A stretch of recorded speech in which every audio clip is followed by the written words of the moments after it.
Diduga melanggar netralitas jelang Pilkada Muratara 2020, 8 aparatur sipil negara diperiksa Bawaslu.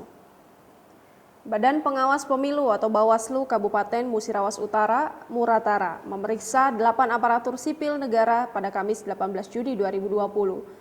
Ketua Bawaslu Muratara, Munawir, mengatakan pemeriksaan terhadap 8 aparatur sipil negara tersebut setelah pihaknya mendapat surat dari Komisi Aparatur Sipil Negara.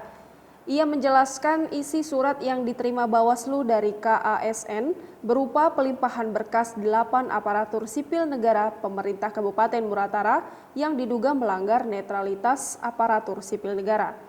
Dugaan 8 ASN itu melanggar netralitas setelah adanya video yang merekam sebuah pertemuan tertutup.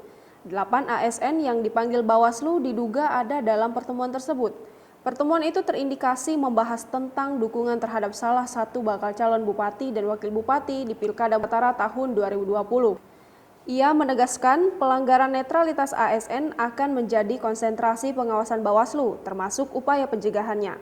Munawir menambahkan Bawaslu dan KASN telah menjalin kerjasama untuk memperketat pengawasan dan langkah antisipasi pelanggaran netralitas ASN dalam Pilkada 2020. Adapun perjanjian kerjasama keduanya meliputi pertukaran data dan informasi, pencegahan, pengawasan, penindakan, dan monitoring tindak lanjut rekomendasi.